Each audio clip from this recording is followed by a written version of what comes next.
Hey guys, it's Ari. So first I'm going to start out with saying I can't find my camera, so it's going to be on my phone again.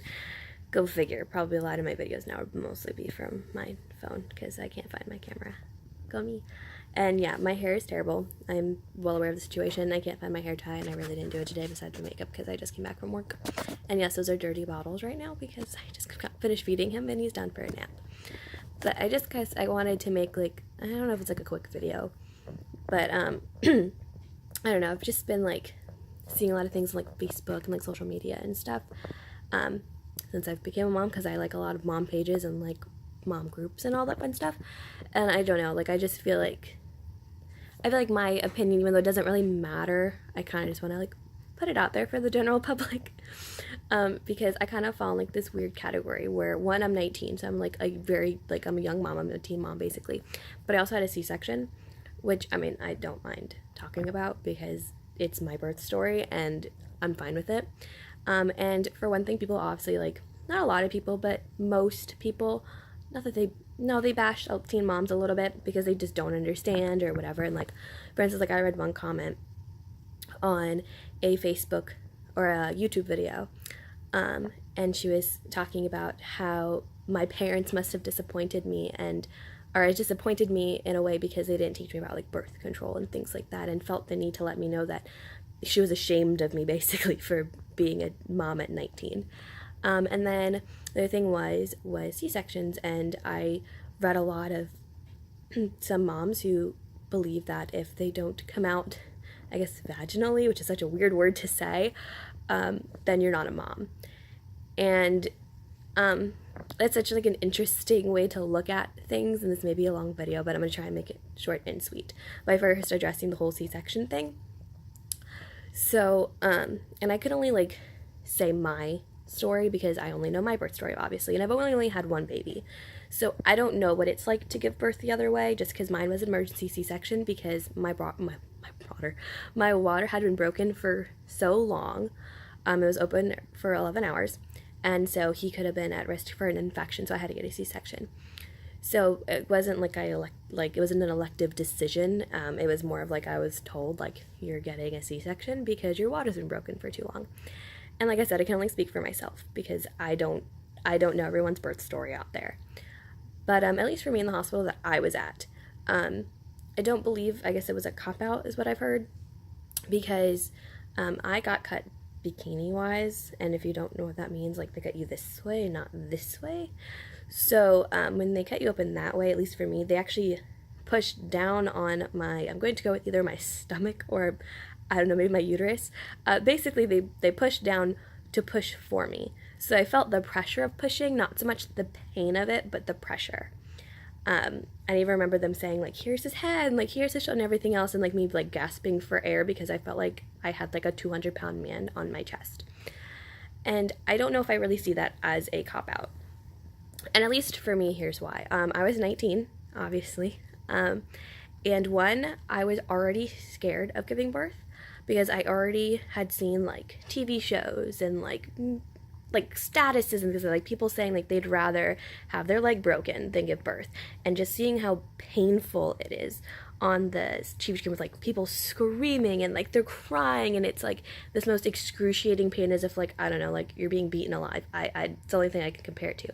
So I was petrified of giving birth. And then it was the epidural. Everyone said it was the worst experience ever, that they hated it, that they would much rather go through the pain of going naturally. So then I was even more terrified of getting a tube at my back, which is an epidural. So I went 11 hours, or 10 hours, my bad, with no pain medication because I was so scared of getting pain medication that I went through 10 hours of labor naturally. And I never dilated.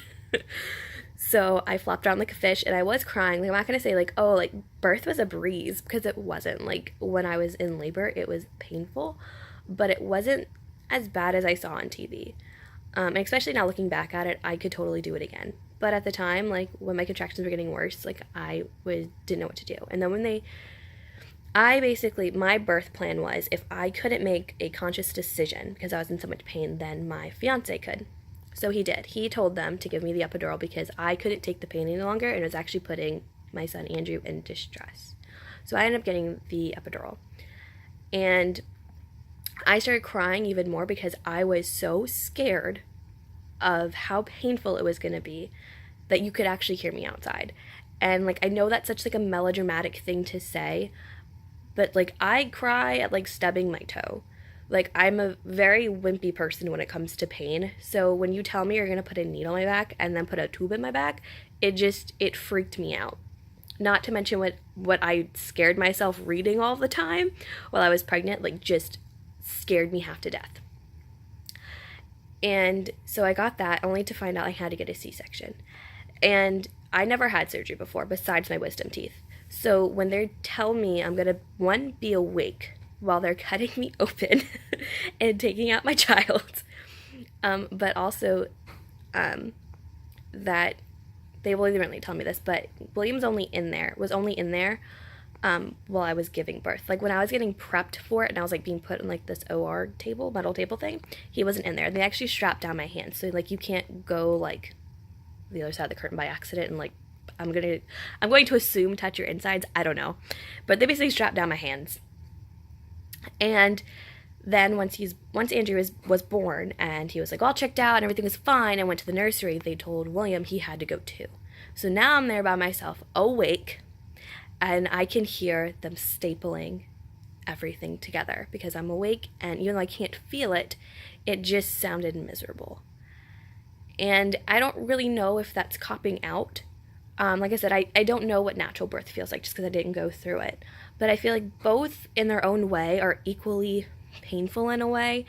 And they both kind of show like that women are really strong and that you can really put your body through anything. Because I don't know how many people out there would electively want their like stomach or whatever cut open and then like their uterus cut open electively, or like to just give birth electively with either no pain medication or anything or something a pain equivalent to that if they couldn't handle it, if that makes sense. Like, so I think in both ways it's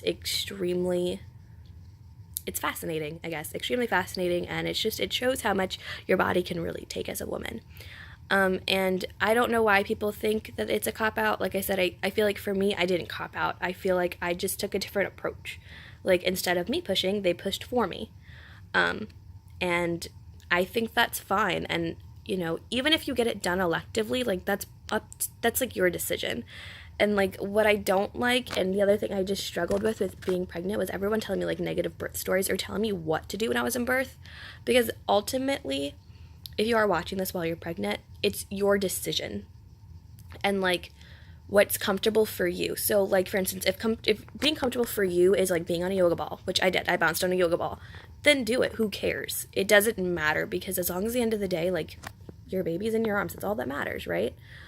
So I don't see why other moms or, like, other people need to, like, weigh in on someone else's birth experience, because to me it just doesn't make sense. Like, I would never go up to somebody who's pregnant and be like, you should do a C-section, because I couldn't do it naturally because I had an emergency C-section. You should just get a C-section. Because to me that's stupid. That's like me saying I couldn't do it, so you can't do it. You know what I mean? Like, I think if you want to bounce on a yoga ball, if you want to do water birth, if you want to jump up and down and do jumping jacks, which yes, people do. They like jump up and down and they dance.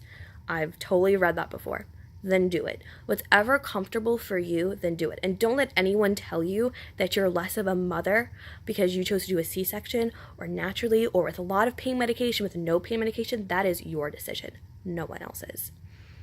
And then the other thing that I read was about me being 19. I'm not saying that you should go out and get pregnant at 19 years old or younger. Like, I don't think that should ever be your goal. But it's not the worst thing in the world. And that's something I had to deal with. Because when I was reading that stuff, it actually scared me when I found out I was pregnant. Because I was like, oh my God, how am I going to provide for my child? How am I going to give him everything he needs and wants? Am I ready for this? I'm 19. And I struggled with that my whole pregnancy. I didn't really enjoy being pregnant until it was too late, I want to say. It wasn't until like 2 months before giving birth that I actually enjoyed being pregnant, because I realized and I accepted that I was pregnant and that I was going to be a mom, and that there's nothing wrong with that. As long as you love your child and they know that, then you don't need to give them everything they want. Like, as long as you can provide them food, clothes, shelter, and love, they don't care. They don't have to have the fanciest clothes in the world. We shop at Once Upon a Child, and if you don't know what that is, it's basically like a thrift store, or more or less like a Goodwill, I guess. And you know what? I'm fine with that. I'm happy to say I shop at Goodwill for my child and Once Upon a Child, because you know what? At least he has clothes. You know, I can say that, yeah, I struggle getting formula for my child, but at least I get it. You know, and he knows that he's loved by me and his dad. My battery's dying. He knows that me and his dad love him, and that's what matters. And he still smiles, he still laughs, he's still like the happiest baby in the world. You know, he's not struggling by any means. And that's something that I had to accept, because people have it embedded in them that, like, if you're married and you have a baby, you have it all figured out, and you don't. Regardless if you're married, if you're not married, babies and children do not come with an instruction manual. They don't give you one when you give birth. You fill out a bunch of papers, but you don't get one. They just send you on your way and say, here's a child, here's a life, take care of it. Like, they don't tell you, okay, this is what you do, this is what like, you can ask questions, but they don't tell you, like, this is the Andrew pamphlet guide of how to take care of Andrew Thomas Patterson. Like, they just don't. So I had to figure it out, and like, he's almost 2 months and I'm still figuring it out.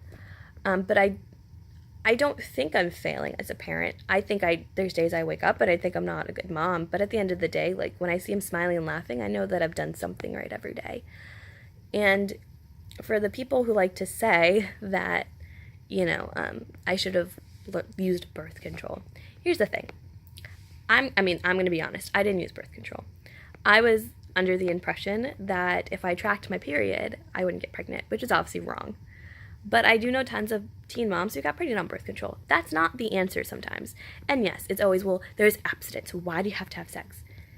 Sometimes that happens. Like, you know, why do you do half the things that you do? You know, I'm a person that believes, like, sex, hate to break it to you, that, like, stuff like that is a matter of love, not if you're married. And that's just me, because you can always get divorced.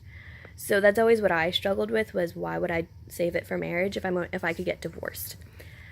So I was told myself, and just like I'll tell my child, like, as long as you do it with someone you love, I don't care. And I love my fiance, and I've loved him since high school, so that's what we did. And I didn't use protection because I was an idiot and I didn't take precautions.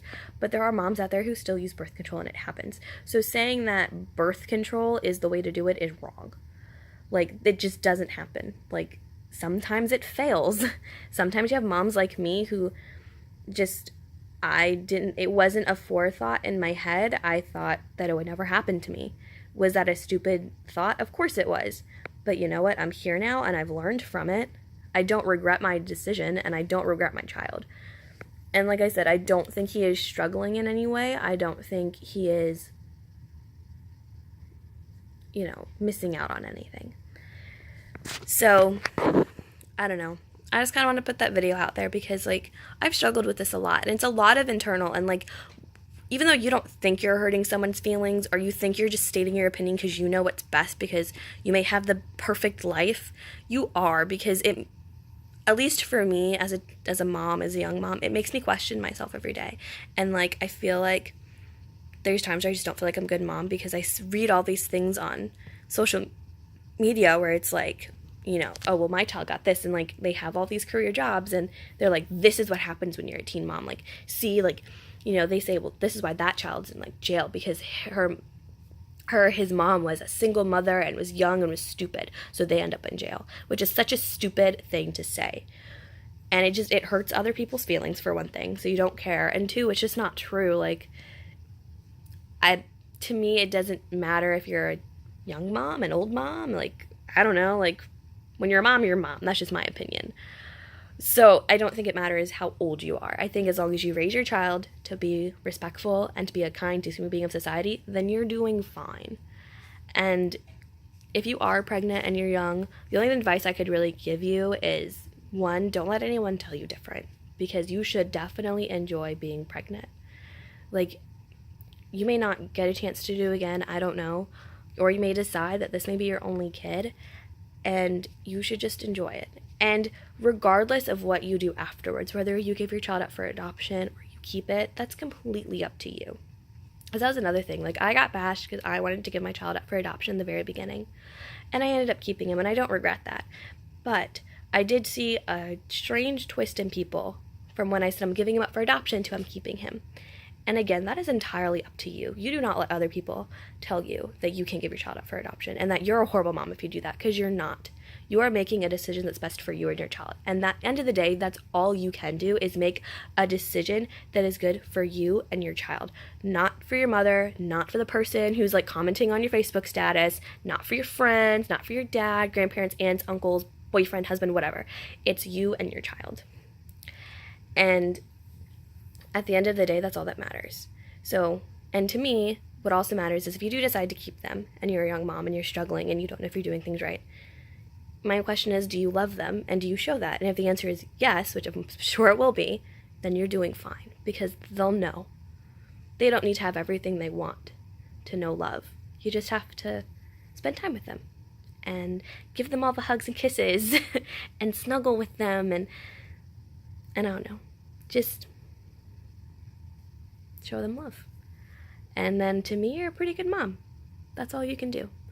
So I love you guys. I'll see you guys in the next video, I guess. I don't know if I'll keep talking about my mom things, but I hope this helps somebody, anybody. I'll be more than happy if I know that this has helped somebody, because that's all the end of the day I want to do, is to make sure that whether you're a C-section mom or a natural birth mom or a young mom or a married mom or whatever mom, that you're okay with your decision, that you're happy, and then I'm fine.